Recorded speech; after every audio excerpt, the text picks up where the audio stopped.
Did you know that the shopping cart was invented in Ardmore, Oklahoma in 1936? Or that the nation's first parking meter was installed in Oklahoma City in 1935? Or that the first Girl Scout cookie was sold in Muskogee in 1917? Oklahoma is a place full of fun facts, but also dark and twisted mysteries. Welcome back to the Swamp, my friends, and welcome if you're new. Today, I'm going to be sharing some creepy and allegedly true horror stories from Oklahoma, sent in by viewers just like you. As always, if you have a story that you would like to share in a future episode, whether it's from your home state or something different, be sure to submit it at swampdweller.net or the email you can find in the description down below. I would love to share your story with everyone here in the swamp. It's stories like yours that truly help keep this show going on a daily basis. Hey everyone, real quick I want to talk about Chilling, the awesome horror app I'm partnered with. In case you haven't heard, every week I have new stories released over on Chilling. There are over 1,000 stories over there with a bunch of YouTube narrators and professionals to choose from.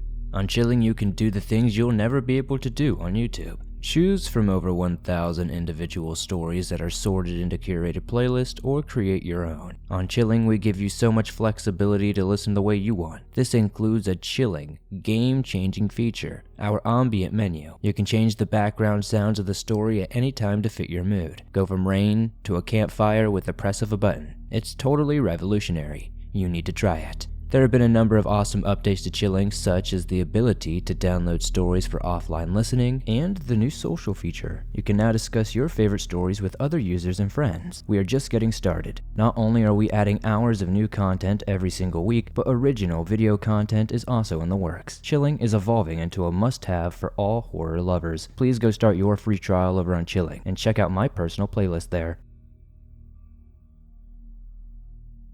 Many years ago, we lived at the end of a long road. It was actually the last house on the left, although that has nothing to do with the story. Previous tenants told us of odd happenings, but we didn't believe them. Our disbelief was short-lived. It began with my 4-year-old daughter screaming at something she had seen in the living room. She said it was a black cloud, and that it had crossed the room and disappeared into the corner. We dismissed it until my wife's sister visited a few days later. She said the cloud reappeared from the same corner and enveloped her 2 little girls. Later that same day, my wife saw the cloud come from the corner and wrap itself around her. She said it was suffocating, hot, and stank of sulfur and burning meat. The cloud seemed to only manifest itself around women and girls. Unfortunately for my sons, males were not spared the haunting. The front door of the old house squeaked loudly, and no amount of WD-40, graphite, or silicone gel would quiet it. Now, to understand the layout of the house, one must realize that it was built into the side of a hill. The front door faced the west, and one would enter there onto the second floor, which is where the living area, dining room, kitchen, and bathrooms all were. The bedrooms and laundry room were on the first floor, which could be accessed by the east-facing back door. One night, the boys, aged 8 and 6, heard the front door open, so they went to investigate. In the open front door, they could see an odd green-colored mist. When they approached to the door to see from where the glow was originating, the glow disappeared. The younger boy discovered the specter's aversion to pleasant smells. My wife set out store-bought air fresheners, but this was useless. Once a room would be vacated, the fresheners would close by themselves. It was my younger son who pointed out this phenomenon, as well as the fact that scented candles would extinguish themselves once any room was empty. The older boy was beset with his own terror. Frequently, he would awaken on his bottom bunk to find a horrific and contorted face shrieking at him. The face was aged and wrinkled, the gender of the entity undefined. He would also learn to put away his playthings. One night, he was aroused by the sound of his toys moving around the floor. He looked to see small black beings moving trucks, warships, and cars against the door, as if to barricade it from entry. When they noticed he was watching them, they turned and began climbing the covers, trying to get at him. He screamed and I came running to find him clinging to the bottom of the bunk bed. Up to this point, I had seen nothing, so I was still somewhat skeptical of all these stories. That changed on the last night of the haunting. We were asleep downstairs and I was dreaming. I dreamt that I walked into our bedroom, but there was no bedroom furniture there. It was furnished as a living room, and on the sofa sat the most beautiful red-headed woman I had ever seen. Now my wife, beautiful in her own right, is a brunette, but in this dream, I knew the redhead to be my wife. She was crying. She turned and looked at me through blackened, tear-filled, and fear-filled eyes. I should have pity in my heart for this woman, but I felt rage for some reason. She cowered into an arm of the sofa, and I started toward her to continue the beating I knew she deserved. It was when I heard a voice that I realized that the dream had been silent up to that point. In my dream, I knew that this was because the wife was deaf. The voice I had heard was that of my 6-year-old. I turned and looked to the doorway to see my real-life son standing there in clothes I had never seen before. He was wearing black pants and a long-sleeved red pullover shirt. He was soaking wet from head to toe, and his skin appeared ashen and lifeless. Again, I felt no love for my family, only a burning rage. The boy looked up to me and said, "Dad?" He, too, had a look of abject fear in his eyes, but he continued, "Dad, help me." I turned toward him and raised my clenched fist and struck the child square in the face. 2 men were yelling at each other, throwing around furniture and breaking glass. I jumped from my bed and ran upstairs. As my foot fell into the carpeted hallway of the 2nd floor, all was silent. No one was there. The windows were intact, the furniture upright, but the door stood open, shrouded in an iridescent green glow. Drawn, I approached the door and looked out onto the darkened street. There was nothing. All was quiet. Fall and autumn leaves swirled in the cool night's breeze. I returned to my wife in my room to not sleep. We sat in silence, awaiting the dawn. And dawn did come. As it happened, it was October 31st. I stood on my front porch drinking my coffee, trying to rationalize my dream. And then I heard it. A chill locked into my spine as I heard my 6-year-old son say, "Dad?" Scared, I turned and looked down the hill. My son said, "Dad, help me." I approached as the boy was using a stick to try to dig something out of the ground. It was a strip of black corduroy. I went to help him but pulled him away when I saw the flash of yellowed bone.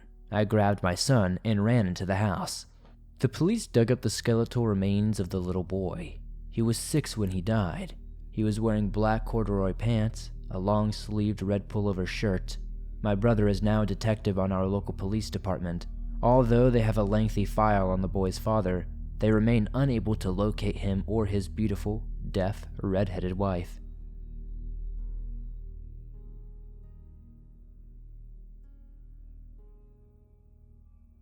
Hello, Swamp Dweller. I'm new to the swamp, but I've been listening to a lot of your stories, and I wanted to share an encounter I had years ago because I hadn't yet heard anything similar, and I wanted to know if anything else has been seen like this before. Back in 2015, my friend, for this story I'll call her Kay, and I would drive the back roads of a small town in Oklahoma late at night just for fun. We were both night owls and worked night shift, so it was just easier for us to be awake then. Most of these late night drives were uneventful, just us blasting music and cracking jokes, but there were 2 nights that left us a little shaken. I'll share the one I directly saw, since the other was mainly my friend that saw it, and I will share the other story another time. On this night, as we drove the back roads as usual, we came to a crossroads and had to stop because there was a dog sitting in the middle of the crossroads. It looks like a Rottweiler, or some other big black dog breed like it. As we approached, it looked directly at us. Not my headlight, but us. We didn't really think anything of that. Just thought it was a weird dog. I said my usual, "Move, doggy," when I see dogs in the street. I didn't have my window down, so it was more of just me saying it to say it. It wasn't that odd to see dogs in the road since lots of people had dogs, and not everyone kept them inside or fenced in. The dog sat there for a solid minute, and I was debating honking the horn while my friend Kay said there's something weird about that dog. That's when we noticed that it was smiling at us. Now, I know how normal dogs smile. I had 2 dogs at the time and had friends that all owned both big and small dogs. Heck, my neighbor owned Rottweilers. This was not a normal dog smile. It didn't even look like a human smile. The best way I could describe it was like that of the Cheshire Cat from Alice in Wonderland. Kay and I went stiff, both terrified and almost holding our breath. Well, at least I was. Without moving its gaze from us, the dog stood up and walked to our left and sat back down. Kay and I drove past this, whatever you would call it, dog thing, watching us drive off with that grin on its face still. Kay and I only spoke when this thing was out of our sight, and we were both freaked out and checking if the other saw it too. We told another friend of ours over the phone who was in college, and her roommate said it sounded like the Native American smiling dog that was apparently a trickster spirit that mimics human voices and pulls pranks. I'm a quarter Choctaw, and I believe in all those tales. I know it's probably not the creepiest story on this channel, but it's true and I wanted to share it with the swamp. This is the first time I've shared this story online, but I still remember it, and how scared I was. My friend and I both moved away from Oklahoma now, but I still have a few scary moments I can share from living in that small town.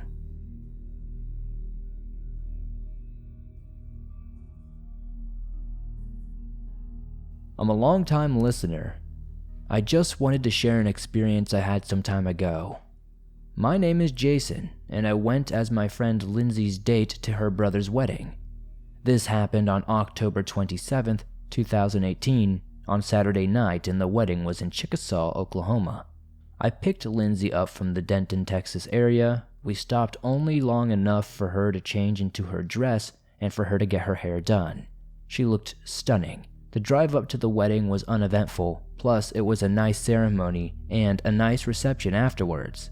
After everything was done with, Lindsay decided to stay overnight to spend time with her relatives, since she did not have to work until Monday.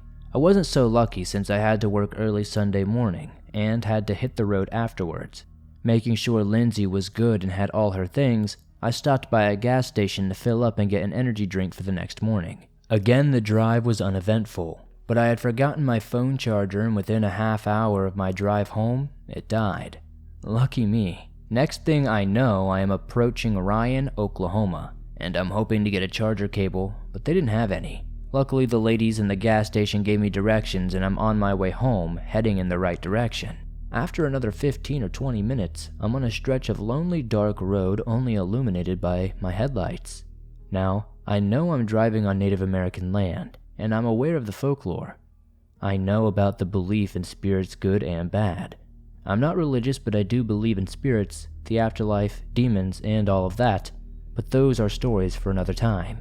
I'm thinking to myself, wow, this is kind of a setting in a cliche horror movie, and the killer or creature should be crossing right about now. After having a little chuckle to myself, I'm driving, and the next thing I see is a white mist or fog and drive through it. Now this is the strangest thing. It was not a deep or long stretch at all, maybe about 6 to 10 feet, but I was struck with the deepest sense of terror, anxiety, and paranoia that I'd ever felt in my entire life. I didn't let up until I got home. I immediately got a hold of my folks and asked my mom to give me a blessing as she was raised Catholic. I don't know what the strange mist or fog was, but in my whole life, I have never been that scared or shaken before or since. I never travel without my grandfather's old St. Michael medal and small Bible now. I never want to have an experience like that ever again.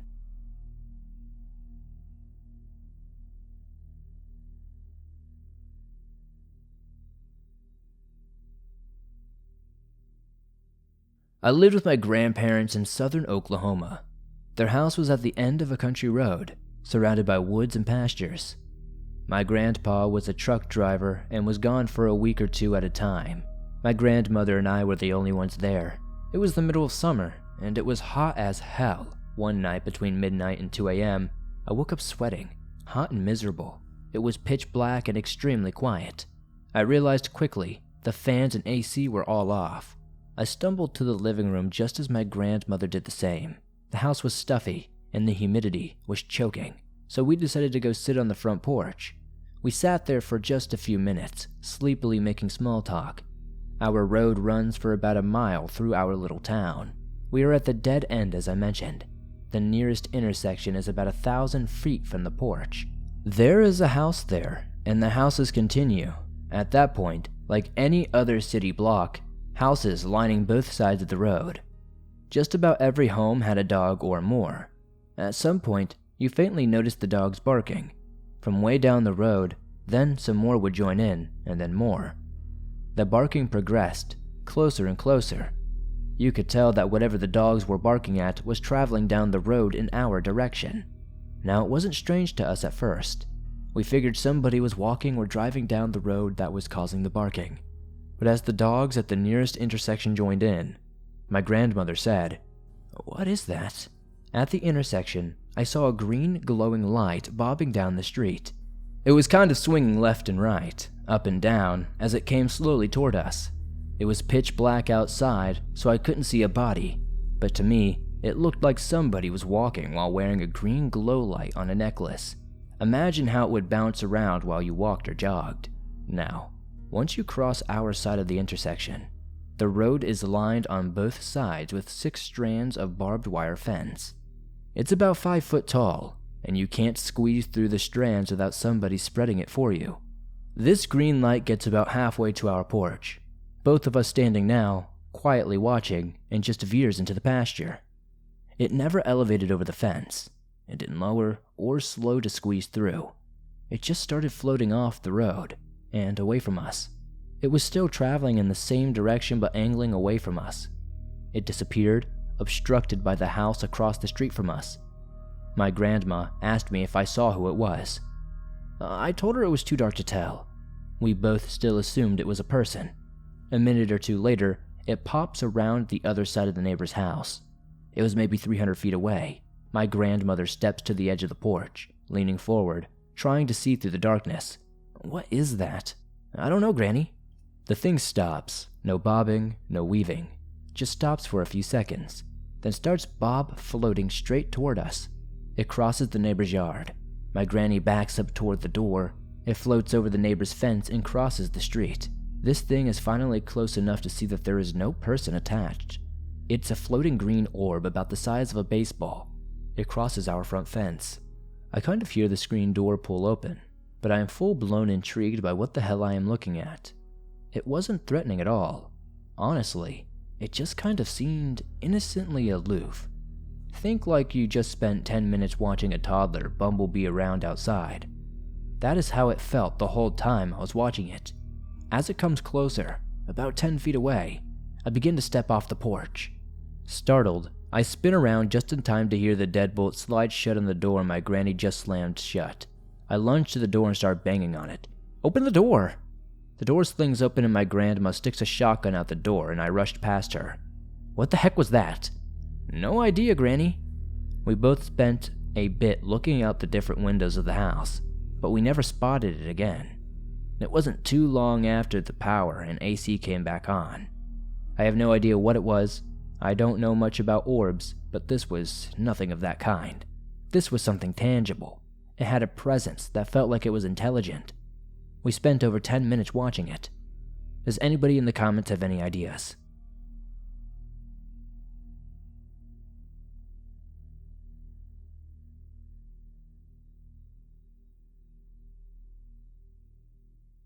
Thanks for listening to these creepy and allegedly true Oklahoma horror stories sent in by viewers just like you. As always, if you enjoyed these stories, please be sure to hit that like button as it helps me out a ton. The more likes this episode gets, the more YouTube promotes it in the algorithm, and that's incredibly helpful for the swamp growing. If you're new to the swamp, why not join us? Hit that subscribe button and turn on notifications to never miss a new episode, as I upload them nearly every single day, and all things natural and supernatural. If you have a story that you would like to share in a future episode, be sure to submit your story at swampdweller.net or the email you can find in the description down below. I would love to share your story with everyone here in the swamp. It's stories like yours that help keep this show going on a daily basis. If you're on the go but don't have YouTube Premium but would like to download and listen to your favorite Swamp Dweller scary stories no matter where you are, you can download them absolutely free from Spotify, Apple Podcasts, Stitcher Radio, and just about anywhere else you find your favorite podcast online. If you'd like to support the swamp outside of that, maybe come join me over on Twitch. I stream a couple of times a week over there. Sometimes we play horror games, sometimes we do other things. You can find a link to do so in the description. Maybe check out the merch store. We've got t-shirts, hoodies, and more. Don't forget to come join me on Instagram, Facebook, and Twitter, and I'll see you all soon with another creepy episode.